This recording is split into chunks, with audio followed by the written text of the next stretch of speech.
路上碰到了怎样的困惑？请看。我们两个是在酒吧认识的。我觉得他呢特别有个性，所以呢当时我就特别喜欢他。然后后来他就经常带我见他的朋友啊，一起出去玩啊什么的。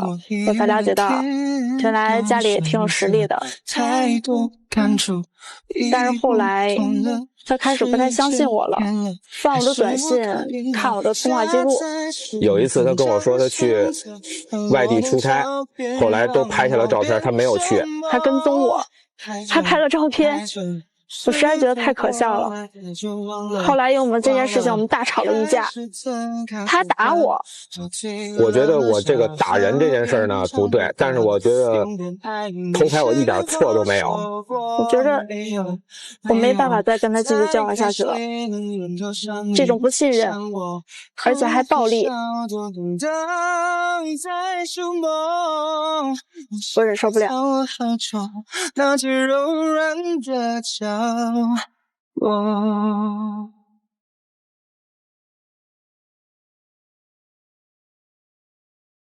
一段情感里夹杂了信任，夹杂了暴力，这样的情感当然是四面楚歌，危机四伏。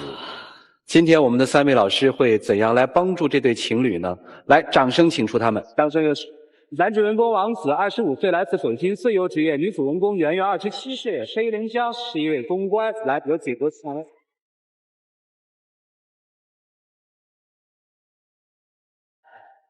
是来给他道歉的，他们说是吧？想跟他和好，很爱他是吗？是的。那干嘛还跟他动手啊？因为他骗我，他那个跟我说他出差，第二天我朋友在北京，看见他跟一男的在酒店吃早点。我只是跟他简单聊聊天而已。你聊天有必要去酒店聊吗？还一块吃早点？那聊天忘记了时间呀，我们怎么知道太阳就出来了？那吃个早点很正常呀。之前咱们认识的时候也聊了很晚呀。咱俩不一样啊。你不是说原谅我了吗？你怎么现在还提这事儿啊？还不是因为你骗我吗？后来他中午才回到家，还跟我说机场人有多多，饭有多不好吃，还在骗我。我当时想给他一次机会，让他告诉我，但是他还在骗我，所以我们就跟他打起来了。是你们俩打起来，还是你打他了？这是第一次，第二次才出手动手啊。第二次什么情况？第二次还是他一人在大山牌上骗我。你心眼都这么小了，我能跟你说实话吗？我怎么小了？第一次你就跟我吵了，还翻我短信。第二次我还能跟你说实话吗？我们就是普通朋友。普通朋友，你有必要在酒店里吃到早点吃到早上吗？不是，第二次又怎么了？第二次他又跟我说他出差，结果还是见了那个人，然后我就拍了一张照片。你跟踪他？对。你不觉得你自己心里有问题吗？这种事你都做得出来，回来给我亮一张照片给我看，告诉我这是你吧？问我这是你吧？我要不这样你能承认吗？我傻了，我要不这样你能承认吗？如果没有第一次，我会这样拍你吗？我跟你说过很多次了，我们就是普通朋友，聊聊天而已，没想那么严重，什么背叛你啊？可以，你可以跟普通朋友聊天，你告诉我呀。告诉你会让我去吗？他不解释，关键是而且一聊还是一宿。如果我朋友没有看见，你什么时候告诉我？你告诉我。但是后来呢？后来你还不是打我了吗？我打你那是我心情到了一定境界了。你要没骗我呢？你打人还要境界呀，王子。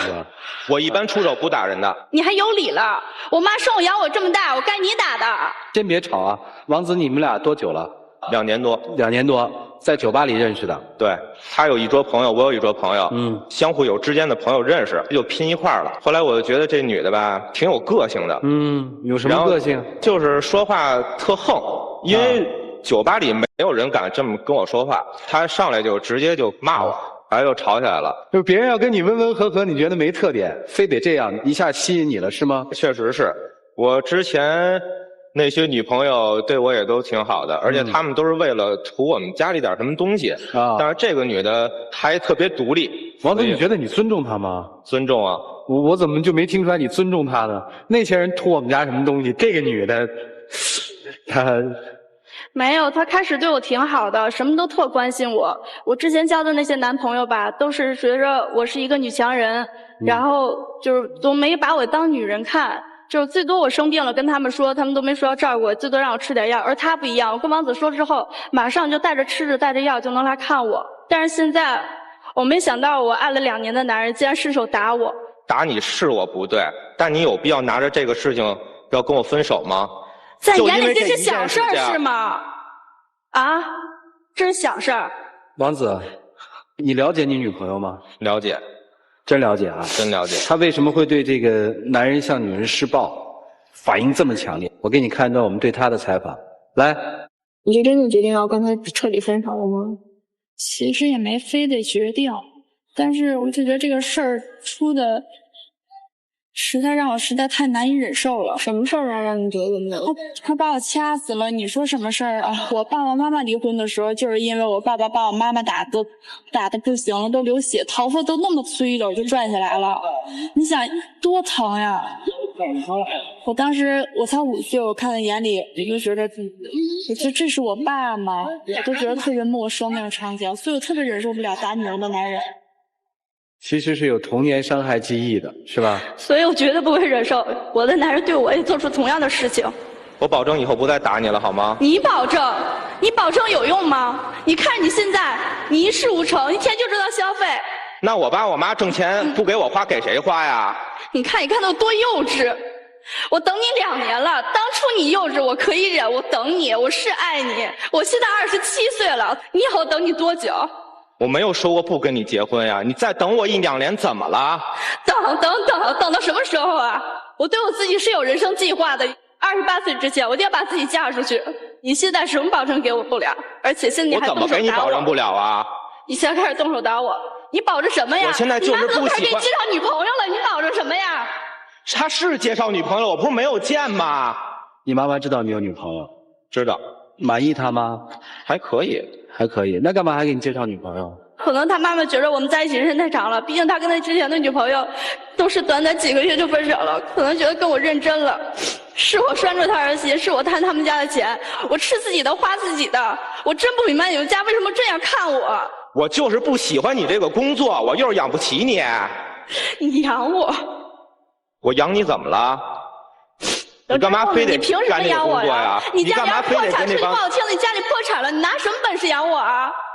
你自己赚过100块钱回来没有？我爸开一间公司怎么了？什么都是你爸。非得干这工作，成天跟男的勾三搭四的，我就不喜欢他这样。什么勾三搭四啊？那我跟客户谈生意，跟他们开会，难道我要板着一张脸吗？我还要哭吗？是开会，你有必要去酒店开吗？那是应酬一下而已，我喝多应酬开1宿是吗？你开1宿是吗？我没有办法跟你继续争吵，总之我就要跟你分手。我不要分手。如果他坚持要分呢？我会说服他的。圆圆，我想问你一个问题哈，你说了要在28岁之前把自己嫁出去，你准备嫁一个什么样的男人？找一个年龄相当的，能理解我工作的，而且相信我、信任我，自己有一技之长就足以了。我没有太多的要求。行，明白了。王子也不要着急，一会儿让这些老师给你分析到底问题出在哪儿了。我们一起进入真心丘比特问卷。我跟王子先说一下，好吧？在你身上我看到2个字：控制。打是控制，偷拍是控制。这个控制源于什么？原来的女朋友都在你控制范围之内，而她有个性，你控制不了，得不到的才是最好的。所以你欣赏她，你的爱可能是源于这个。还有，我们都说30而立，立业成家，你不能完全倚仗父母给你带来的这种家产，你的生存能力未来仍然要得到体现。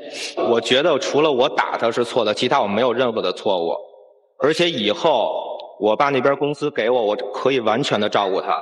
于老师把这个王子的这种做法称之为控制欲，我认为他的这种控制欲背后有他很深层的家庭的环境的关系。其实我注意到他的资料哈，他常年跟妈妈生活在一起，爸爸是在遥远的国外做生意。其实这样的环境下的孩子，对于感情有一种天然的不安全感。远远可以一宿一宿的跟男客户在酒店聊天聊到天亮，你可能认为说这是我的工作没问题，但是对一个这种家庭环境下成长起来的男孩子，他就有问题，他是接受不了的。我觉得问题出在他自己，他为什么要跟踪我呢？但是圆圆，那你还不是因为你骗我呀？其实我要接下来要说的就是圆圆身上的不安全感，我认为跟她的家庭环境也有关系。她从小生活在爸爸对妈妈的暴力之下，而且从小是特别缺乏父爱的。这样的女孩子就特别追求这种生活上的安全感和稳定性。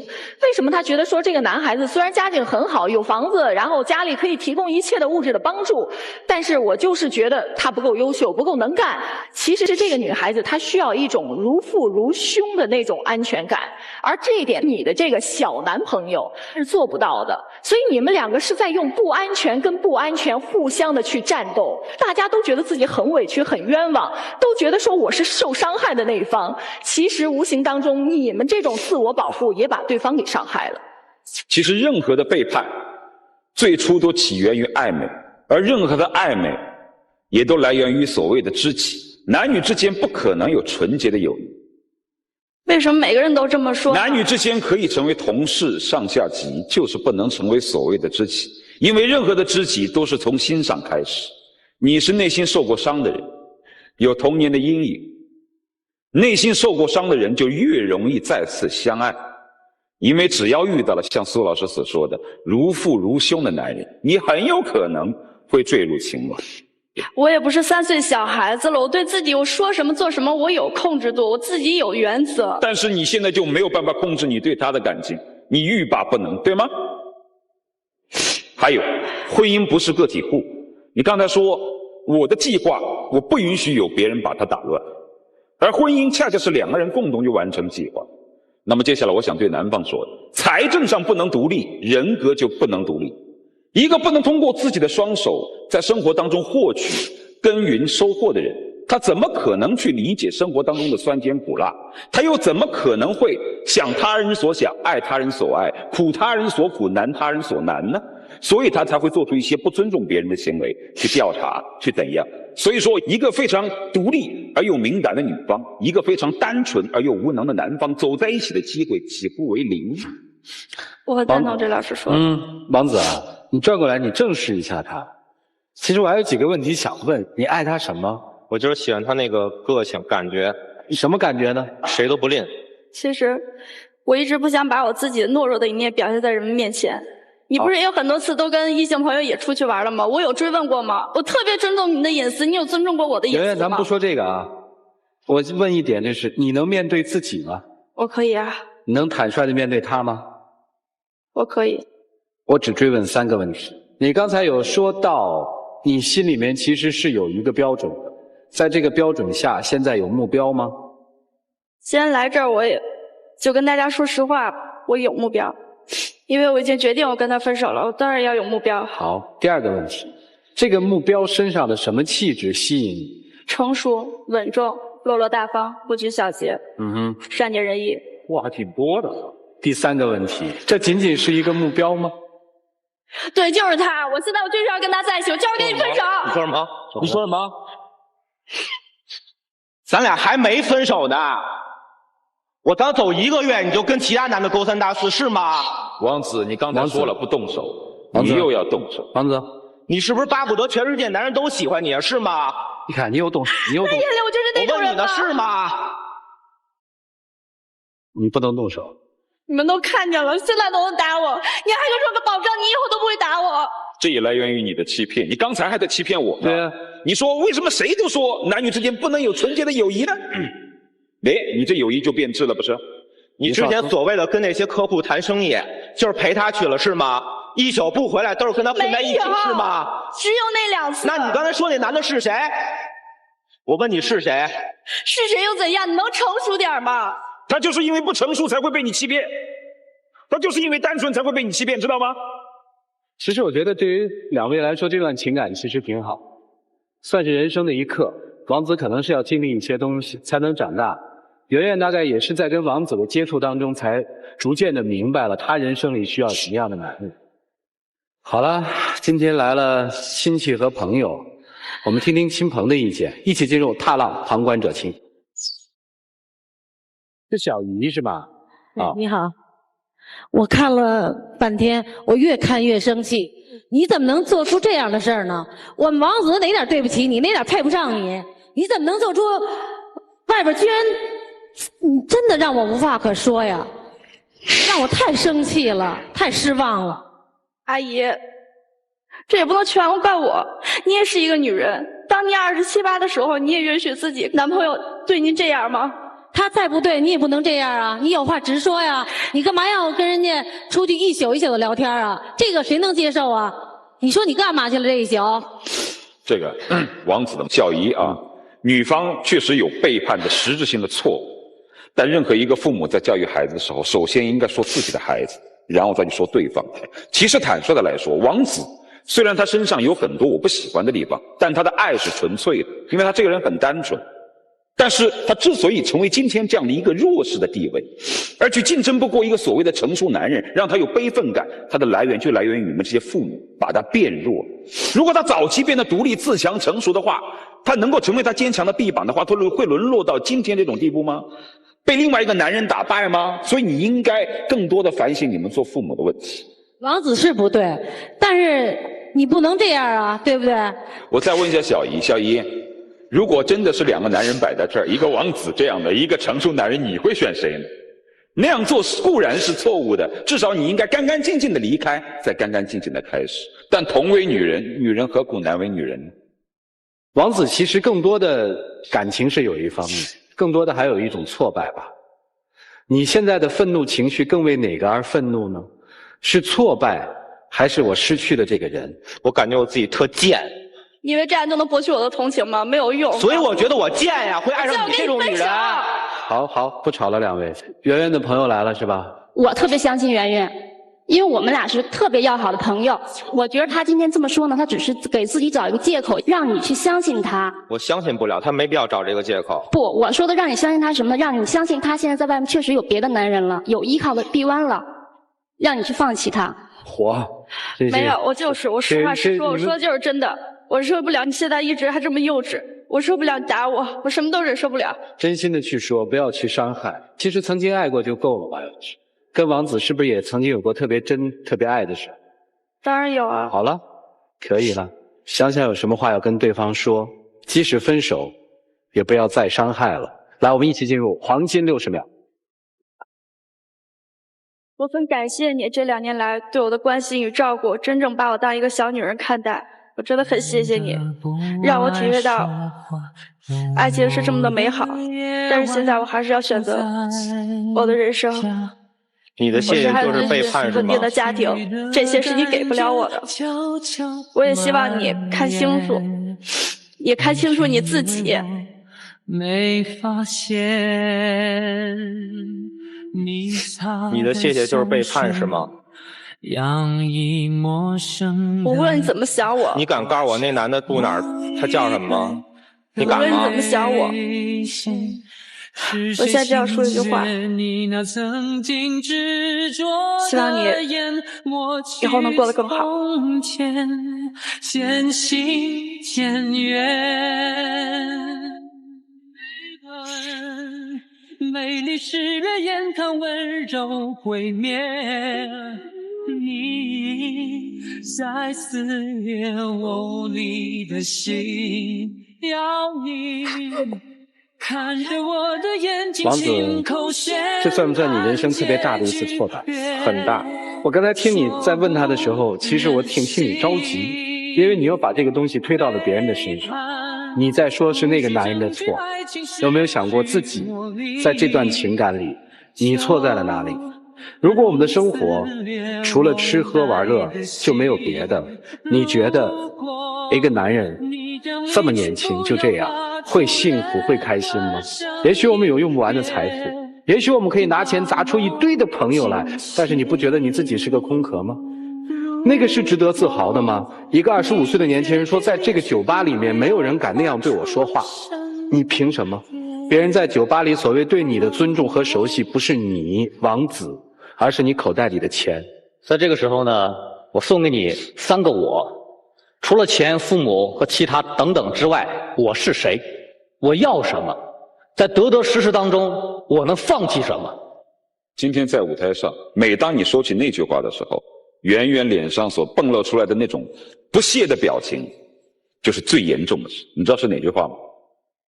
就是你说我可以养你啊，你现在心里在想什么？让我来猜一猜，你到底是想急于的打败那个男人呢，还是想再次拥有圆圆呢？